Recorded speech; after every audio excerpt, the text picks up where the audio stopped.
The wind was cold, dust floated in the air, mixing with the smell of old metal and burnt earth. Captain Joran walked slowly through the ruins of New Terra City. His boots made soft crunching sounds over broken glass and ashes. He was not afraid. He had seen worse in the war, but today, he was not here to fight. Today, he came to say goodbye. He reached a small, quiet place behind a broken wall. There stood a simple grave, a steel plate with a name scratched into it. Dr. Elara Venn, the smartest mind Earth had ever known, the woman he had loved, the woman he had lost. Joran took a deep breath. He knelt beside the grave and placed a small flower, one of the last left on Earth. His voice was low and heavy. "Elara," he whispered, "I miss you every day. You were hope, you were light, and now you're just gone." He closed his eyes. Memories rushed into his mind. Her laughter in the lab, her calm voice on the comms, the way she used to fix her glasses before explaining something smart. He had never told her he loved her, not really. He always thought there would be more time. Then came the explosion, the alien strike, the evacuation, and she stayed behind to finish the code that could save humanity. He had begged her to leave, but she refused. Her last words still echoed in his mind, "Save them, Joran, even if I don't make it." And she didn't make it. Now the war was over. The aliens were gone. But so was Elara. He stood up slowly, wiping his eyes. "I came back," he said softly, "just like I promised. I'm sorry it took so long." He turned to leave. And then he froze. A soft touch landed on his shoulder, gentle, real, warm. Joran spun around fast. His heart slammed inside his chest. His hand reached for his old sidearm. But he stopped halfway. It was her, standing right in front of him. Same face, same eyes, same quiet smile. She looked a little thinner, a little paler, but it was her, Elara. He whispered, his voice breaking. She tilted her head, watching him carefully. "Joran," she said, as if testing the name. I knew you'd come back." His mind raced. This couldn't be possible. She was dead. He had seen the explosion. He had buried her, yet here she was, breathing, speaking, looking at him with soft, curious eyes. He didn't know what to say. He didn't know what to feel. He stepped closer slowly, afraid she would vanish. "Elara, how?" he asked. She looked around, confused. "I don't know," she said. "I remember the lab, the fire, the light, and then darkness. I woke up in a cold room, alone, with machines around me. I didn't know where I was, but I remembered you." Joran studied her face. It was her, but something was different. Her eyes, they flickered for a second, almost glowing blue. He stepped back slightly, unsure. "Elara, what did they do to you?" he asked. She looked down at her hands, as if seeing them for the first time. "I think I'm not the same anymore," she whispered. "I feel connected, like something else is inside me." A cold chill ran down Joran's spine. Was this really Elara? Was she human, or something else pretending to be her? He didn't know, but his heart didn't care. He had lost her once, and now she was standing in front of him. He reached out and touched her hand. It was warm, alive. "She was real, Elara," he said again, softer this time. "We'll figure this out together." She nodded, smiling, but deep inside, she didn't feel safe. She felt watched, like someone or something was using her. The wind howled again through the broken buildings, but this time Joran didn't feel alone, and neither did Elara. What they didn't know was that something had followed her out of that lab. Something ancient, something that now wore her skin, and it had just begun to wake up. Asterisk. The night was colder now.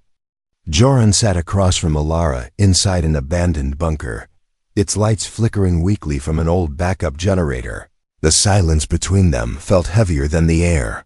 She was alive, but not the same, and he knew it. Elara stared at the wall, not blinking, not moving. For hours she had spoken only a few words, but her mind was spinning. Memories came in pieces, images, sounds, flashes of light. Some felt real, like her own. Others did not. She touched her temple, frowning. "There's something in me," she said. Her voice soft and distant. "It's not just memory, it's data, cold, massive. Like I'm carrying a library I never visited." Joran leaned forward. He had scanned her blood earlier using a portable med device. Her DNA was almost fully human, 98%, but that 2% was unreadable, like it belonged to something Earth had never seen. "What happened to you, Alara?" he asked. She looked at him, eyes calm but empty. "I died," she said. "I remember fire, metal bending, the lab collapsing. I felt my body burn, and then nothing." A pause. Then she added, "But I woke up underground, in a cold, white room full of machines I didn't recognize. No people, no sounds, just a voice." Joran's hand tightened on the metal table. "A voice?" She nodded. "It wasn't human. It spoke in pulses like waves hitting my brain. It said I had been chosen, but I don't know for what." A sudden sharp noise filled the bunker. Alara gasped, holding her head. Her eyes flashed bright blue for a moment, glowing like small stars. Then, just as fast, the light disappeared. Joran rushed to her side, but she raised a hand, stopping him. "I'm okay," she whispered. "It's like something wakes up inside me sometimes. Then it goes back to sleep." He didn't know what scared him more, what had happened to her, or how calm she was about it. He thought of the war, of the Geran species, ancient, cold, ruthless. They didn't leave survivors. Yet here she was, alive, changed.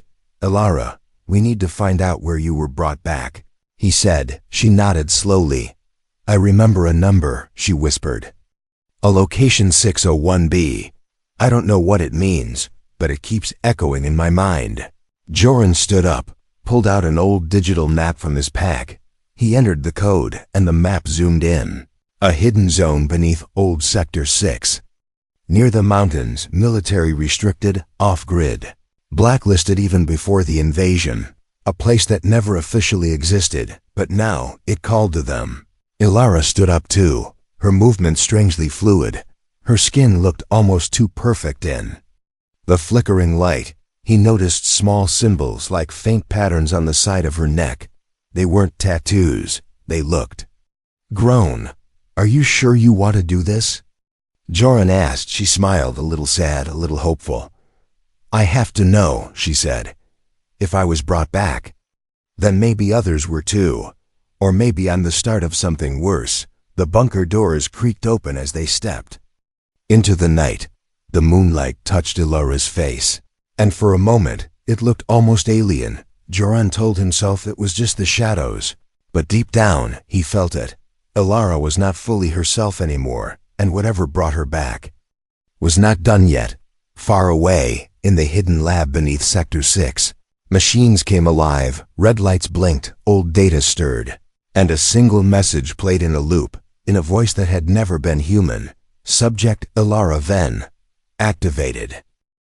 The road to Sector 6 was broken and forgotten. Old warning signs hung from rusted poles, barely readable. Biohazard, do not enter. The kind of place people avoided, even before the war. But Alara walked ahead without fear, her eyes scanned the land like she'd been there before, only she hadn't. Joran followed close behind, gripping his rifle. He didn't trust this place. He didn't trust the silence. And part of him, still unsure, didn't fully trust Alara either. She stopped near a cliffside, staring at a smooth piece of rock. "No doors," Joran said. Confused, she raised her hand and touched the stone. Suddenly the wall lit up, glowing. Lines running in strange patterns, not human design, alien. A low hum filled the air. The wall began to shift, pulling back like liquid metal. Behind it, darkness, a tunnel, deep and cold. "I don't know how I knew that would work," she whispered. Joran stared at her, unsure whether to feel amazed or afraid. "I believe you," he said, even though part of him didn't. They stepped inside. The doors closed behind them, locking with a sound that echoed like a heartbeat. Lights turned on slowly, blue, soft, not electric. They walked through halls that seemed to breathe, walls curved like bone, glowing with patterns that pulsed gently. Alara moved like she belonged there. and Joran kept watching her from the corner of his eye. Finally, they entered a wide circular chamber. In the center stood a glass pod, cracked open, wires hanging loose. It was shaped like a coffin, and inside it dried blood, old bandages, and strands of hair, brown, like Alara's. This is where I woke up, she said, her voice shaking a little. Joran scanned the room. No signs of life, but strange machines blinked in silence. He walked to a nearby console. Even after all this time, the screen lit up. Lines of code scrolled across it, part English, part something else. He tapped a few buttons. A video log started playing. Date: unknown project. Awakened subject: human female Dr. Ilara Ven. Status: repair. Bound the screen. Joran saw her Ilara. Just after the explosion, her body was broken. Burnt, lifeless. But alien machines surrounded her, wrapping her in soft light. Bones mended, skin healed, organs regrew, and something was added, shimmering particles that fused into her spine. He looked at her now, alive, watching the screen. With wide eyes, Ilara. They didn't save you, he whispered. They rebuilt you. She backed away from the screen, breathing fast. I didn't agree to this. She said, I didn't want this. But another screen turned on, showing logs, lines and lines of data, showing her brainwaves, her thoughts, her dreams. They had watched her before she died, studied her, chosen her. She wasn't just a victim. She was the target. Joran walked to a panel in the wall and wiped off the dust. Beneath it was a symbol, one he had seen during the war. A spiral inside a triangle, Jaren design. Ilara. This wasn't a human project, he said. It was alien from the start. She stood still, hands shaking. I'm not fully human anymore, she said. Her voice was different now, layered, almost echoing. I can feel something trying to speak through me. Joran raised his weapon. Just a little, just in case. Ilara, are you still you? He asked. She turned to him slowly. I don't know, she said, tears in her eyes. But I want to be. Far above them, the sky darkened. And deep beneath the lab, something else woke up. A signal pulsed through the old cable, silent. Waiting. The lab had done its job. It had built her now. It was waiting for a command. Ilara sat on the floor of the lab, her back against the cold wall. The room was quiet, but inside her mind, it wasn't. Whispers crawled through her thoughts. Voices with no language, yet she understood them. She had stopped asking how Joran watched her from across the room. He hadn't slept either. He was trying to decode the alien files they had downloaded from the system. But half the symbols didn't even belong to known math or language. It was like trying to read the dreams of a machine. Ilara, he said softly, did you hear that noise again? She nodded, eyes wide. It wasn't a noise, she said. It was a thought. He looked at her carefully. Her hands were glowing faintly.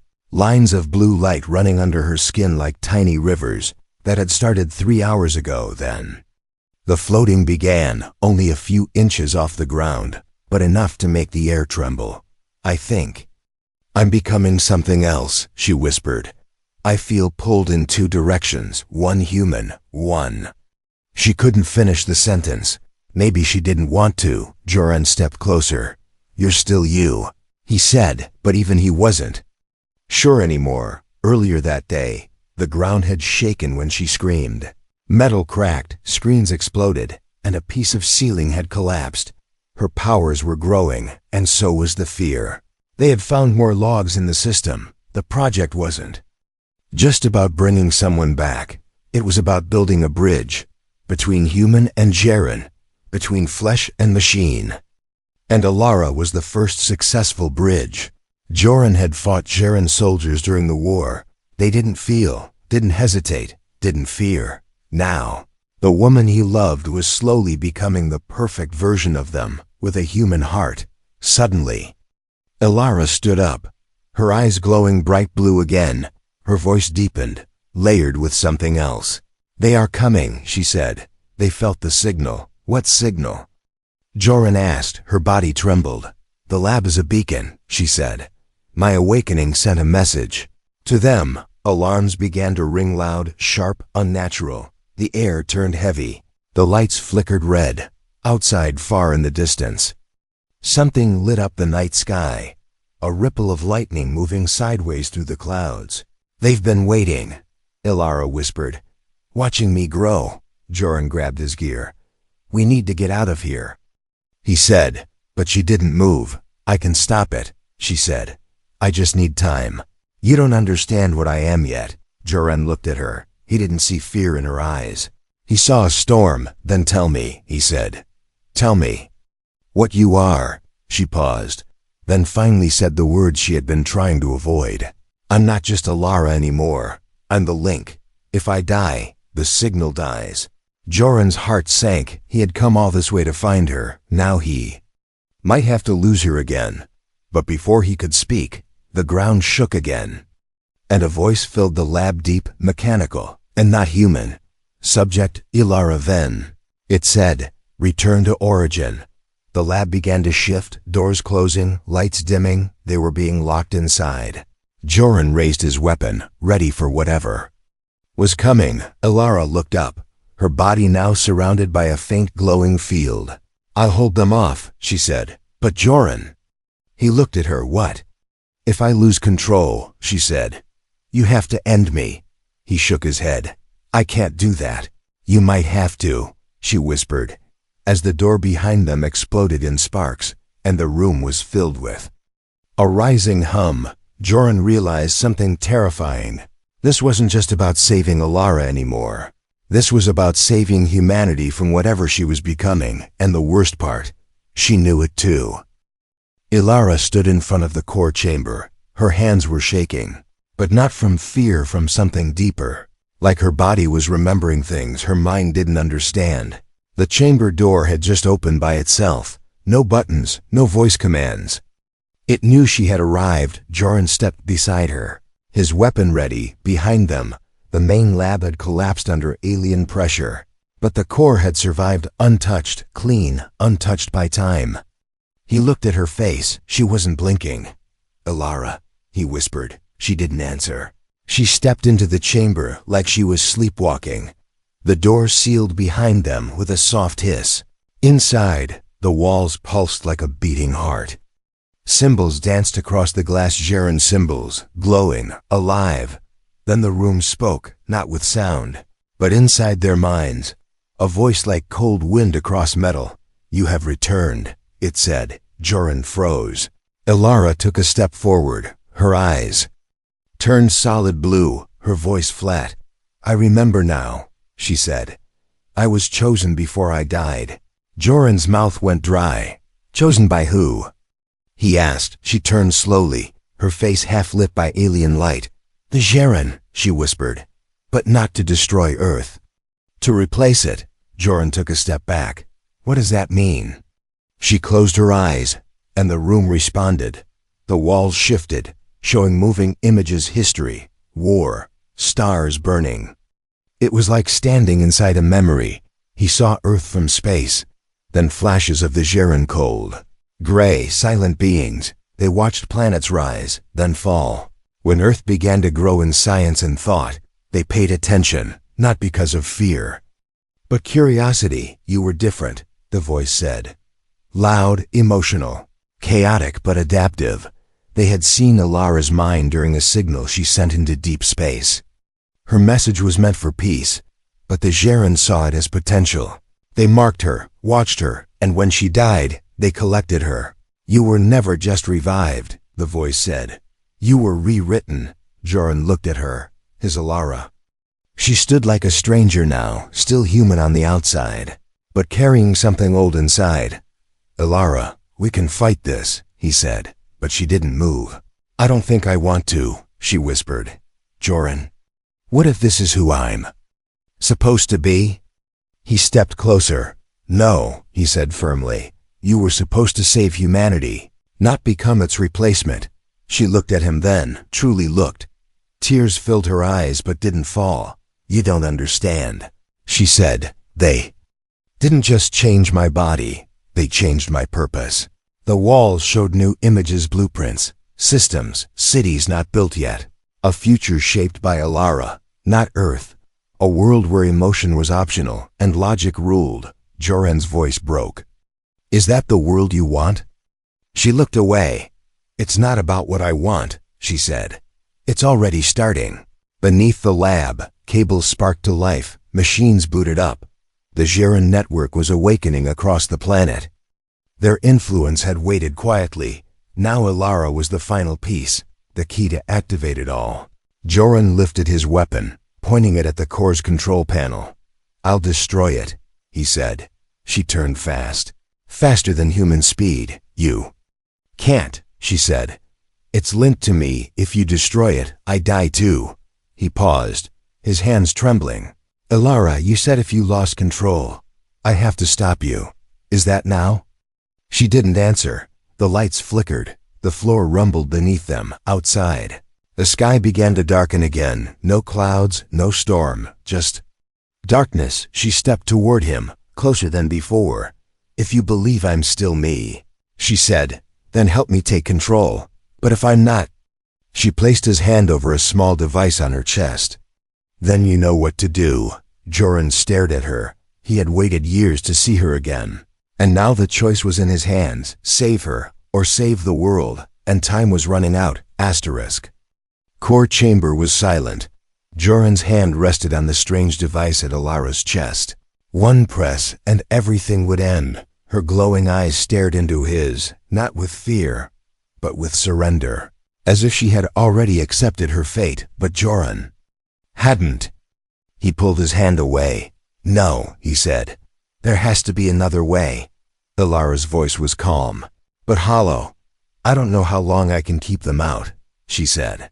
They're trying to take control completely, my thoughts, my memories, my body. The Joran signal was growing stronger. They had been silent watchers for centuries. Now they had found the perfect voice to speak through. Alara. She turned to the central console, her fingertips glowing as she touched it. The entire chamber lit up, showing the earth below covered in invisible lines, energy streams, connected points, signals waiting for a command. Joran stared at it. This is their map, he whispered. This is how they take the planet. Alara nodded. My mind is the trigger, she said. They hid the weapon inside me. He stepped beside her. Then let's shut it down. She shook her head. It's not that simple, she said. If I shut it down, I die. If I don't, Earth dies. Long silence. Joran clenched his fists. Why does it always come down to sacrifice? She looked at him, really looked. Softness returned to her eyes. Because we're human, she whispered. That's what makes us different. The chamber trembled again. An alien voice echoed around them. Final synchronization beginning. Integration. 76% complete. Her body shuddered. She fell to her knees, gripping her head. Joran rushed to her side. Alara. She looked up, her eyes flickering between human and glowing blue. I can't hold it back, she gasped. They're merging with me, turning me into one of them. Joran knew time was nearly gone. He had one bullet left, one clean shot fast. Painless, he could end it now, but then she whispered something. I remember the stars, she said. The way you once looked at me when I solved the gravity problem. I remember the way you said my name. Her voice grew steadier. They haven't erased me yet. She grabbed his hand and placed it over her heart. I'm going to try something, she said. If it works, I might live. If it doesn't press the device, Joran nodded slowly. What are you going to do? He asked. She looked up at the glowing map of Earth above them. I'm going to rewrite the code from inside me. She stood, trembling, her body flickering with energy. The console responded to her like it was part of her mind, lines of alien code filled the room, moving faster than light. Alara closed her eyes and began to speak in two voices, hers and something deeper, older. The system fought back. Sparks flew, walls cracked. Her body rose into the air, surrounded by a spinning field of light. She screamed not in pain, but in force, fighting the alien control line by line. Joran backed away, shielding his eyes. The light grew brighter, hotter, then silence. Ilara dropped to the floor. Smoke rose from her skin. The chamber was dark. All systems were offline. Joran ran to her. Ilara. She coughed once, then smiled faintly. I did it, she whispered. I broke the network. He held her in his arms. The glow in her eyes was gone, but her heartbeat was still there. Outside, the sky was clear. The earth had gone silent again, but this time, not with death, with peace. Ilara had chosen to fight, to stay human, and in doing so, she had saved more than herself. She had saved the species that made her who she was. But as she closed her eyes, one final signal quietly slipped into the air, unnoticed, unread, heading far beyond Earth, to a place where the Jiren were still listening. The sun rose quietly over the hills. For the first time in years, it felt warm again. No alien ships in the sky, no thunder of war, just the sound of birds returning to broken trees.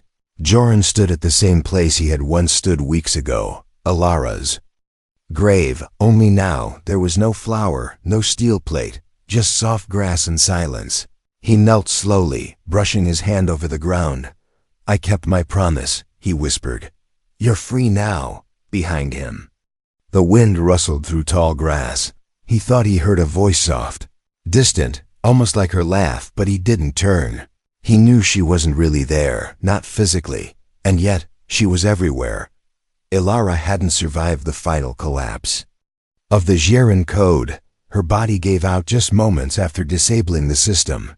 But something had remained, something beyond flesh. In her final moments, she uploaded her consciousness, part human, part something more, into the dormant satellite grid she had rewired. A digital ghost, a protector in the sky. Joran had found traces later. Small messages inside old radios, flickers and static. Words only he could recognize. Her voice, saying his name, reminding him she wasn't really gone. Earth began to rebuild. Slowly, cities lit up again.